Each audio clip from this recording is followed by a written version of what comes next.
සුබ සන්ධ්‍යාවක් වගේ ප්‍රාර්ථනා කරන මගේ ආදරණීය යාළුවනේ මේ වීඩියෝ එක කරන්නේ මේ කිඹුල් කඳුළුයි බොරු සමාජ සේවයයි එක්ක ගත්ත වීඩියෝ දෙයක් එක්ක හොඳේ මම ඊට කලින් මේ සහෝදරියගේ වීඩියෝ දාලා තියෙනවා මමත් දාලා තියෙනවා කතා කරලා තියෙනවා හොඳ දේවල් කතා කරනවා හැබැයි මේ කතා කරලා තියෙන දේ කිසිම අවබෝධයක් නැතුව ඔහේ කියන පිස්සම් වගේ හොඳේ එක්කෝ දැනගෙන ඉන්න ඕනේ මේ වගේ දේවල් දානකොට විශේෂයෙන්ම අනික මේ රටවල වල නම් ගන්න නොකිය වීඩියෝ පළ කිරීම කරන්න කියලා කියනවා. ඔයාලා ඉන්නේ මේ අරාබි රටක. හරි? ගෙවල් ඇතුළේ ඉන්න හවුස්මේට්ලානේ. ඊට පස්සේ නැති ප්‍රශ්න හොඳේ. කල්පනාවෙන් කරන දෙයක් කරන්න. කියන්න තියෙන්නේ මේ වීඩියෝ දෙක බලන්නකෝ. අපි ඊට පස්සේ කතා කරමු. මම දන්නේ බන් දැන් වෙනකොටත් හැමෝම දන්නවා ඇති නිවුස් බලනවා නම් කුවේට් එකේ ඉන්න කට්ටිය පාරිසමෙන් බං දන්නවනේ මේ වෙනකොට අර ඊශ්‍රායලයේ මොකද්ද මේ ඉරානයේ යුද්ධ යනවනේ අර මේ පලස්තීන් කට්ටිය ඉරානි කට්ටිය උදව් කරපු හින්දා ඒගොල්ලෝ දැන් බෝම්බ ගහ ගන්නවා මම මේ කට්ටිය නම් ටීවී බලනවා සෑහෙන මේ වෙනකොට බ්‍රේකින් නිවුස් යනවා මේ දැනුත් බෝම්බ ගහනවා මේ නිවුස් එකක් යනවලු මේ කුවේට් එකටත් බලපාන මේ කියන දැන් මේ ගෙදර කට්ටිය ඊයේ වතුර එහෙම අර ඉමර්ජන්සි වලට කරන ඒවා බෙහෙත් තනම් මනම් බඩු එහෙම අපේ මේ මං ඉන්න ගෙදර නම් දැන් ගෙනාවා දැන් ඒගොල්ලෝ ගෙදර කතා වෙනවා මේ බයයි කියලා සිරාවට මේ දන්න කෙනෙක් ඉන්නවනම් ඇත්තටම ෂෙයා කරහලා ඉන්න තැනක පරිස්සමෙන් ඉන්න කියලා දන්නේ නැහැනේ අපිට කොයි වෙලාවෙ මොනවා වෙයිද කියලා මට ඇත්තටම දුක මං කලින් මං වීඩියෝ එකක් දැකලා මං ඒකට වීඩියෝ එකක් කරා ඒකේ තියෙන්නේ මේ මම අර මගේ වීඩියෝ එක බැලුවොත් තේරෙයි ඒකේ ඒ වීඩියෝ එකේ තියෙන්නේ මට වචන එන්නේ නැහැ දෙයනේ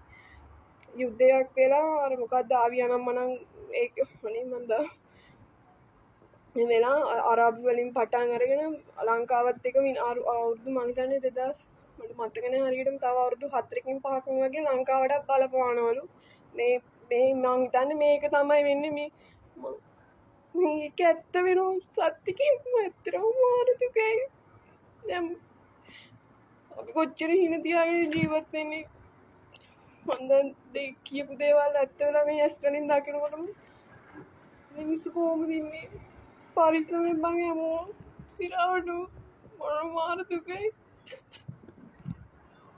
අයිබෝන සුබ දවසක් හැමෝටම සුබ වෙන්න ඕන ප්‍රාර්ථනා කරනවා මෙන්න විශේෂ නිවේදනයක් මෙන්න මේ විශේෂ නිවේදනය ශ්‍රී ලාංකිකයන් වෙන අපි හැමෝගේම අතරට ෂෙයා කරන්න මෙන්න මේ විශේෂ නිවේදනය ඔයගොල්ලෝ දන්නවා මේ වෙනකොට ලොකු යුදමය තත්ත්වයක් පවතිනවා ඉරානය හා ඉස්රායලය අතර. ඉතින් ඉස්රායලය ඉරානය පවතින මේ යුද ගැටුම නිසාම ශ්‍රී ලාංකික ඉස්රායලයේ අතරමං වුණු ශ්‍රී ලාංකික අපගේ සහෝදරයන් මේ වෙනකොට අරබි කලාපයට මැද පෙරදිග රට අරාබි රටවලට මේ වෙන විටත් එමින් පවතිනවා. ඉතින් ඒගොල්ලන්ට తాවකාලික වීසා බලපත්‍රයද හිමි වෙලා තියෙනවා තානාපති කාර්යාලවල වල ඉල්ලුම අනුව. ඉතින් ඕගොල්ලන්ට කරන ප්‍රධාන ඉල්ලීම තමයි ඕගොල්ලන් මේ අරබි රටවලට පෙමිණෙන වෙලාවට ඔයගොල්ලන්ගේ ෆෝන් වල තියෙන්නට පුළුවන් අපි ඉස්රායලයට ඉතින් නොයෙක් කතන්දර කියපුවා නොයෙක් කමෙන්ට් දාපුවා නේද ඉස්ලාමයේ සාපයක් නේ ඕකුන්ව නැති කරන්න ඕනේ ලෝකෙම්ම තුරන් කරන්න ඕනේ කියන ඔය මැසේජ් එක ඔයගොල්ලන්ගේ ෆෝන් වල ඉතින් ඒ ෆෝන් වල තියෙන හැම මැසේජ් එකක්ම මේ වෙනකොට ඔයගොල්ලන් ඩිලීට් කරගන්න ඕගොල්ලන් පරණ තතන යුදමේ ගැටලුව අවසන් වුණාට පස්සේ ආපහු ඔයගොල්ලන් ලංකාවට නැත්තම් නැවතත්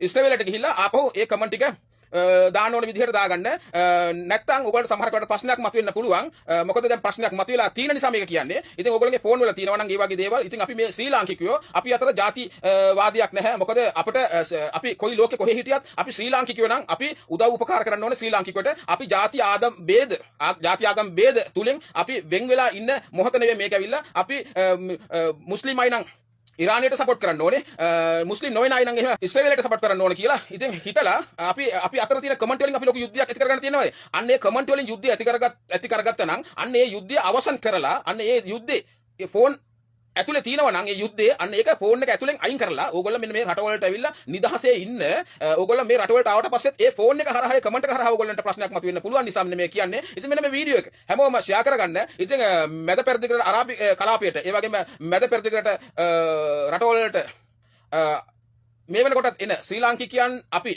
ඊටම සාදරයෙන් පිළිගන්නවා ඕගොල්ලන් අනිවාර්යයෙන්ම ඕගොල්ලන්ගේ ෆෝන් වල තියෙන ඒවා අයින් කරගෙන මේ රටවලට එන්නේ කියන ඉල්ලීම කරනවා ස්තුති හැමෝටම දැන් මොකද්ද මේ කියන්නේ එක්ක මේ සහෝදරිය කියනවා මේ මල කෙලියක් වෙලා තියෙන්නේ දැන් මේ මැද පෙරදිගම නිකන් හෙට උදේට යන්න සයිස් එකේ තියෙන්නේ දැන් බඩු පැක් කරගන්න වගේ සයිස් එකේ තියෙන කියලා කියන්නේ මේ හරිද ඒක ලංකාවටත් යනවලු එන්න මොකද්ද කතන්දරයක් කියනවා අඬ මෙහෙම දාන්න එපා සහෝදරි වීඩියෝ. මොකද මේ මෙලව හත්තිලවක් නොදන්න උදවිය ඉන්නවා.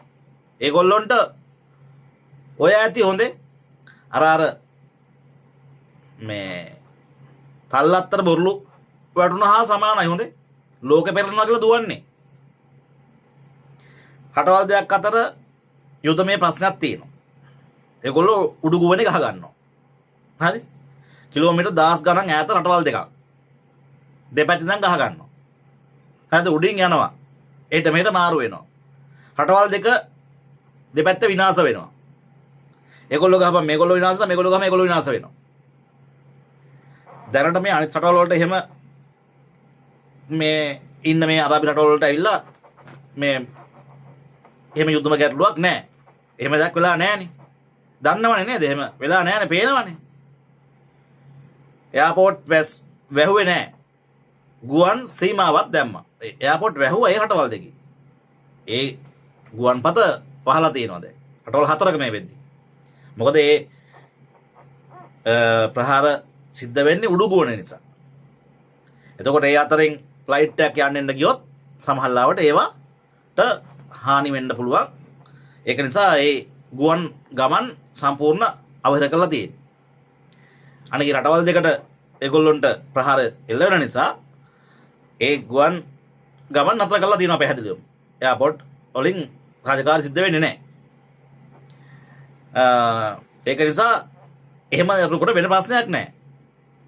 අනික තමයි දැන් අනිත් වීඩියෝ එකේ තියෙන්නේ. අනිත් පුද්ගලයා මේ ඇවිල්ලා කියන්නේ දැන් අර ඊශ්‍රායලයේ ඉන්න ලාංකිකයෝ ඇවිල්ලා අරාබි රටවල් වලට එන්න ඇවිල්ලා අර මේ බෝඩර් එකේ දේශ සීමාවේ වැටේ එලිලා ඉන්නේ දැන්. එතකොට දැන් මේ ට්‍රක් ගාලා ෆෝන් එකේ තියෙන මකා ගන්න. එහෙම කියනවායි කියන්නේ. ඊශ්‍රායලයේ අපේ ලාංකිකයෝ කිසිම කෙනෙකුට මේ වෙද්දින් හානියක් වෙලා නැහැ.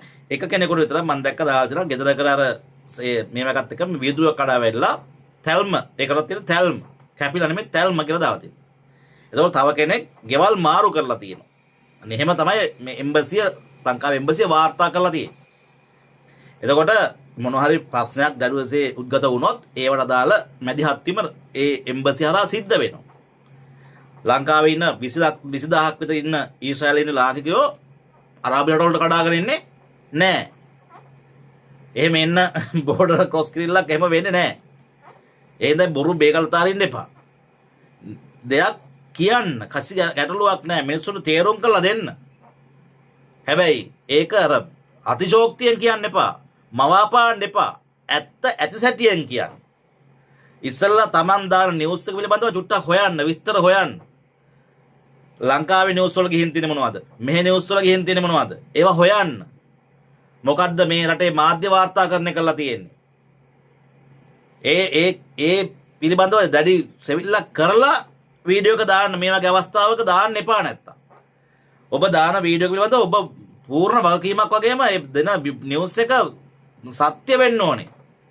100% සත්‍ය වෙන්න ඕනේ. නැත්තම් ඒක බොරුවක් වුණත් එහෙම යම් පාර්ශවයන් මේවා වැරදි විදිහට ගන්නවා. ඊට පස්සේ සමහරවිට නිවුස් එක දාපු ඔයාට ප්‍රශ්න, සමහරට ඒක අහපු අනිත් අය කලබල වෙලා ඊළඟට ප්‍රශ්න දිගට ගන්නවා. ඒ හින්දා ෆෝන් එක තිබ්බ පළියට අතර වඳුරට දරපියා වුණාසේ නෙලන්න එපා. ඔබ විශ්වාස කරන යම් පිරිසක් එක්ක ඔබ ගනුදෙනු කරනවා නම්, සමාජයේ ක්‍රියාකාරයෙක් විදිහට ඉන්නවා නම්, ඒ දාන පණිවිඩය සාර්ථක එකක් සහ සත්‍ය එකක් දාන්න. ඇත්ත එකක් දාන්න. බොරු දාන්න එපා. කලබන්න එපා. මේ දැන් අර නිවුස් එක තියෙන දැන් අම්මලා සිරි දැන් ඔක්කොම ඊශ්‍රායලයේ ඉන්න සෙට් එකම කඩාගෙන ඉල්ල මේ අරාබි රටවල දොරකඩේ ඉන්නවා වගේ නිකන්. එහෙම එකක් නැහැ. එහෙම එකක් නැහැ. කොල්ලෝ දාන වීඩියෝ තියෙනවනේ ඕන තමයි YouTube වල කියලා TikTok වල කියලා බලන්නකෝ. අනික දැන් එම්බසිය නිවුස් එක තියෙනවනේ පැහැදිලිව. ලංකාවේ රජය ඒත් එක්ක ලොකු අවධානයෙන් ඉන්නවා ඒ රටේ. ඔක මොකද ඔය මේ මැදපෙරදින යනවා වගේත් නෙමෙයි. ඊශ්‍රායලට යන්නේ මේ රැකියාව සඳහා ඒක රජයේ අනුග්‍රහය යටතේ යන්නේ. ඒ නිසා වැඩි අවධානයක ඉන්නවා. සමහරවිට ලෝන් එකක් එහෙම දීලත් නේ තියෙන්නේ. ඒ හින්දා හරි අවධානයෙන් ඉන්නේ හොඳේ.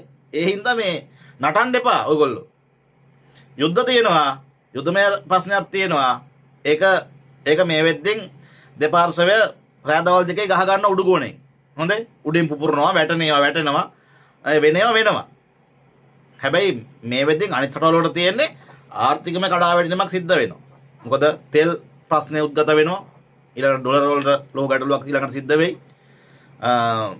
බඩු භාණ්ඩ මිල ඉහළ යයි. නැව් ගමන් නතර වෙයි ඔයත් එක්කම තව. එතකොට ගුවන් ගමන් වල ලොකු ප්‍රශ්නයක් එක්ක මගින් හිර වෙන්න ඉඩ තියෙනවා. එහෙම තියෙනවා එකක්. හැබැයි එහෙමයි කියලා මේ දැන් මේ මැද පෙරදිග අනිත් රටවල වලට ඇවිල්ලා මේ බෙල්ල මුලින් හිර වෙලා එකක් නැහැ. දැන්ම බය කරන්න එපා. හරිද? බය කරන්න එපා. නිවුස් දාන්න මිනිස්සු බය කරනවා දාන්න එපා. අඬාගෙන නිකන් අර නිකන් හදිස්සි ඇවිල්ලා මේක දැන් මෙහෙමයි ෆෝන් වල තියෙන කපා ගන්න මකා ගන්න බුදු අම්මේ දැන් බෙල්ල කපන සයිස් එකේ වගේව දාන්න එපා. හොඳේ? ඉතින් මේ නිවුස් කියන්නේ මම කියන්නේ හැබැයි ඔයගොල්ලෝ පණිවිඩයක් දෙන්න සමාජයට. මොකද ඔබ විශ්වාස කර යම් පිරිසක් ඉන්නවනේ ඒක අපිට නතර ගන්න බෑ. හැබැයි මේ දෙන පණිවිඩේ ඇත්ත එකක් දෙන්න. බොරුව කරන්න එපා. නොදන්න දේවල් හරිය නොදැන කතා කරන්න එපා. විශේෂයෙන් මේ වගේ සංවේදී කතා දැනගෙන කතා කරන්න. නොදැන කතා කරන්න එපා. කොහෙන් හරි විස්තරයක් හොයාගෙන ලංකාවේ නිවුස් එකට ගියපුව ගානේ ඔබට බේරුමකට තියලා ඒ නිවුස් එක දාන්න. අනේ බලන්නකෝ මට මෙහෙම මතක් වෙනවා එහෙම වෙනවා මේක එහෙම වෙයිද දාන්නේ මටත් අනේ ටිකක් අමතකයි. එහෙම දාන්න එපා වීඩියෝ. හොඳද? එහි මිනිස්සුන්ට ඊට පස්සේ මිනිස්සුන්ට ට්‍රැක් පයින්නවා. එහෙම කරන්න එපා. ඇත්ත දාන්න හොයලා බලලා. දැන් ගිහින් එන්න බුදුසරණයි.